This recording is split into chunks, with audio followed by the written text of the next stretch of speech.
Amigos y amigas, bienvenidos una vez más a este espacio donde desentrañamos los secretos mejor guardados de las grandes leyendas de la música y el espectáculo.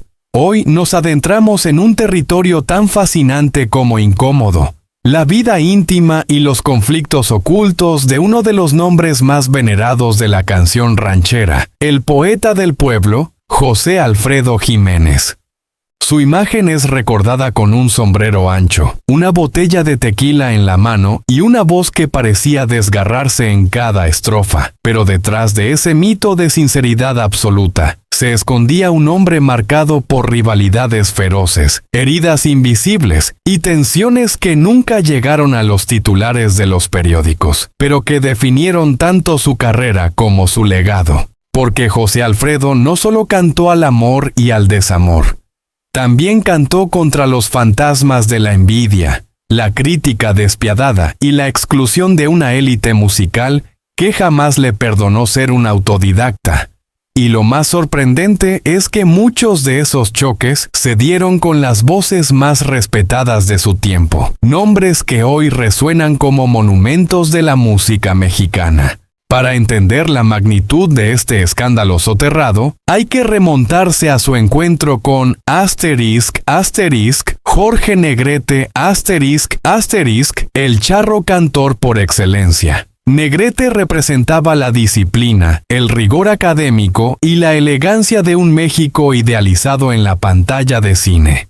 Frente a él, José Alfredo era un joven de Dolores Hidalgo que componía de oído, un hombre sin estudios que transformaba el dolor en rancheras inmortales. Entre ambos se abrió una grieta que nunca sanó.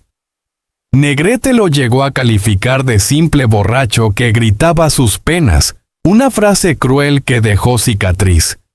Y sin embargo, cuando Negrete murió en 1953, Jiménez, entre lágrimas, confesó que nunca fueron amigos, pero que se necesitaban para existir.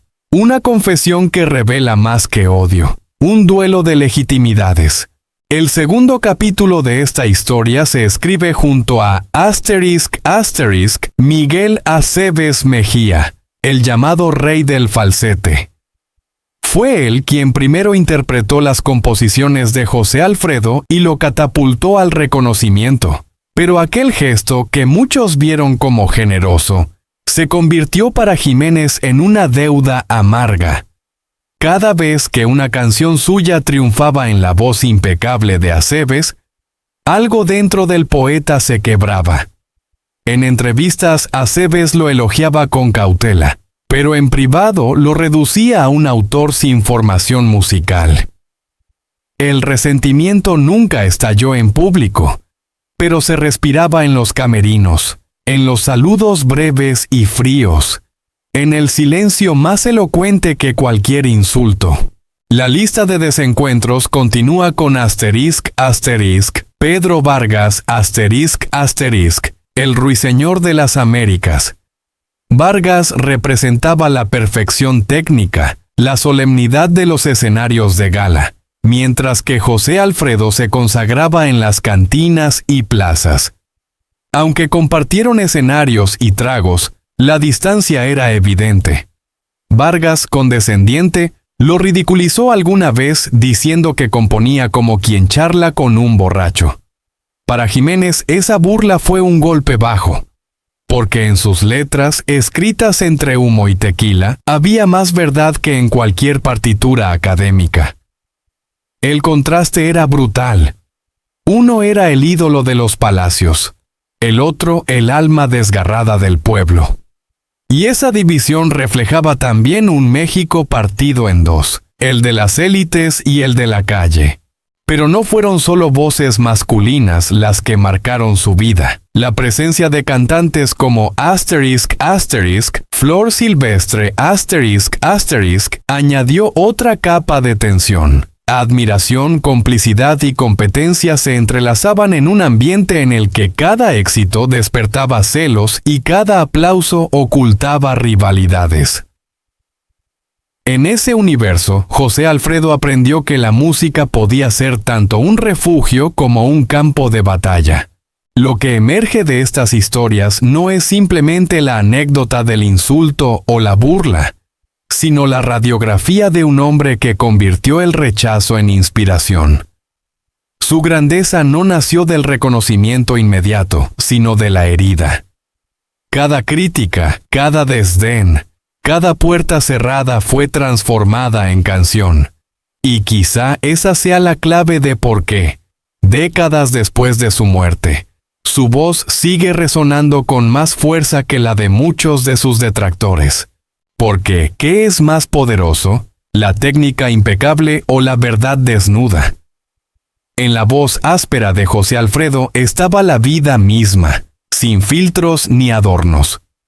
Sus rivales podían tener más elegancia, más estudios o más prestigio institucional, pero ninguno logró lo que él: convertirse en espejo de un pueblo entero, cantar el dolor colectivo como si fuera propio y dejar un legado que sigue vivo en cada cantina y cada esquina de México.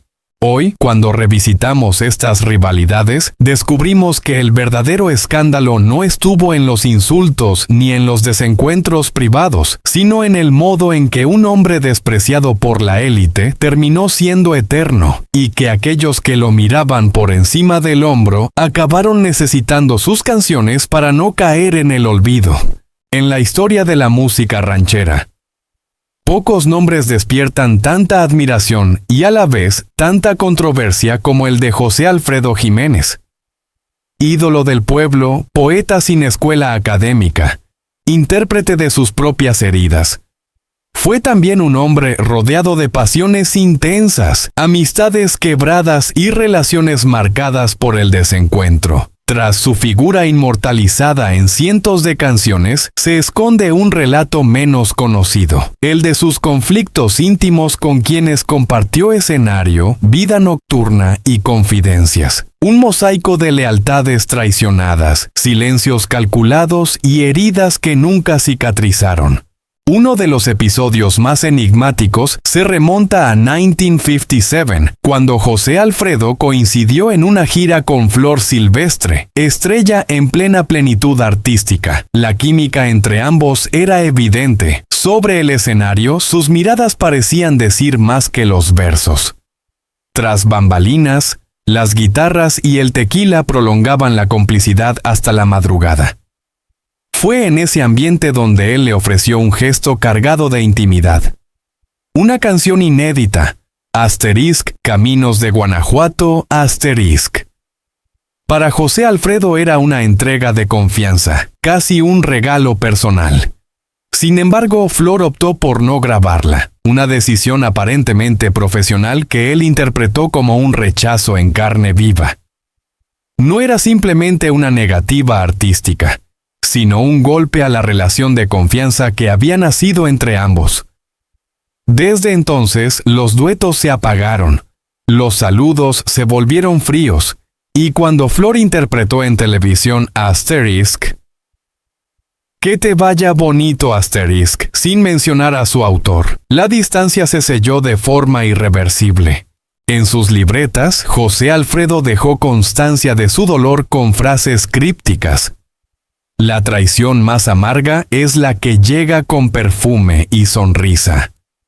Flor, en cambio, eligió el silencio hasta el final, enviando solo una corona el día del funeral en 1973.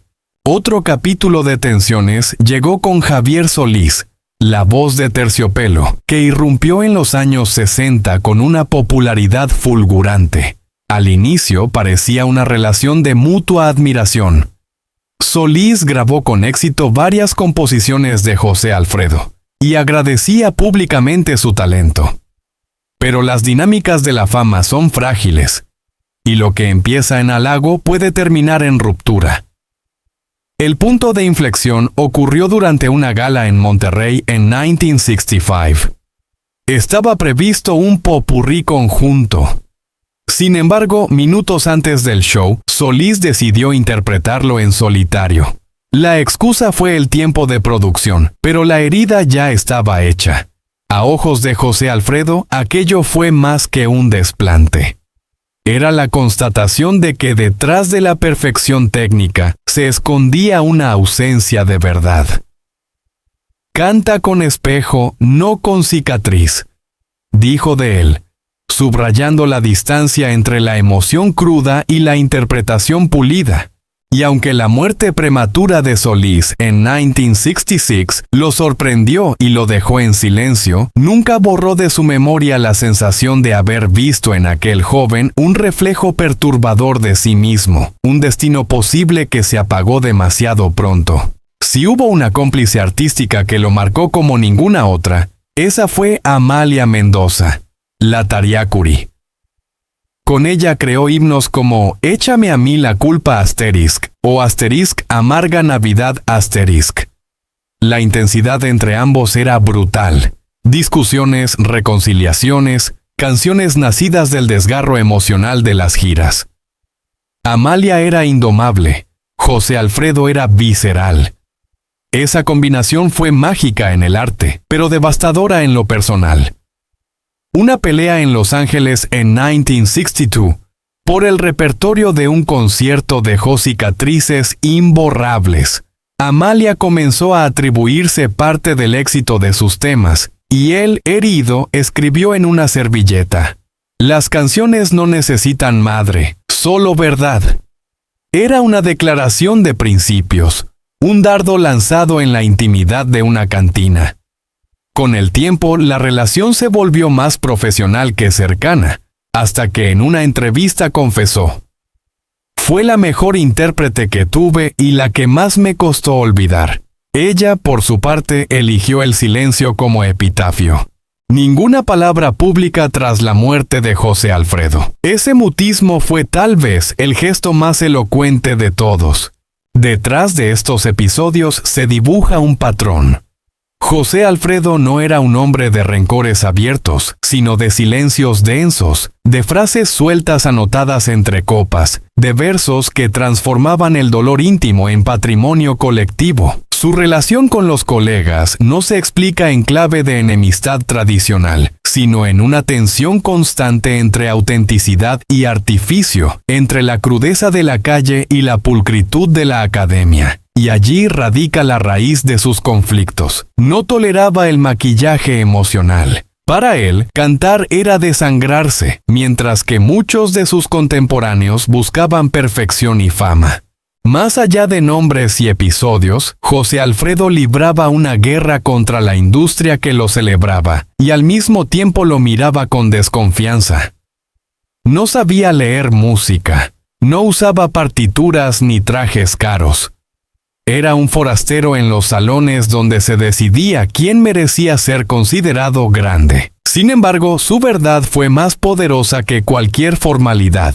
Donde otros afinaban, él desgarraba. Donde otros ensayaban, él temblaba.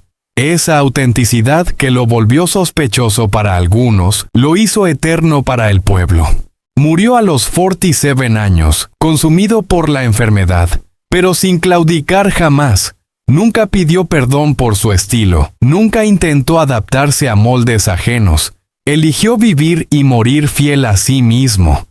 Sus canciones, más de 1000, siguen siendo plegarias colectivas para corazones rotos. Cada vez que un mariachi entona asterisk, ya lo sé que tú te vas asterisk, revive ese temblor que lo convirtió en leyenda. Las grietas con Flor Silvestre, las decepciones con Javier Solís, las tormentas con Amalia Mendoza. No fueron simples disputas de egos, sino capítulos de un mismo dilema, la eterna lucha entre la verdad desnuda y la perfección aparente. En esos choques se forjó no solo la historia íntima de un hombre, sino también la esencia de un mito. Y quizás ahí radica la clave de su inmortalidad. José Alfredo Jiménez no escribió para agradar, escribió para sobrevivir.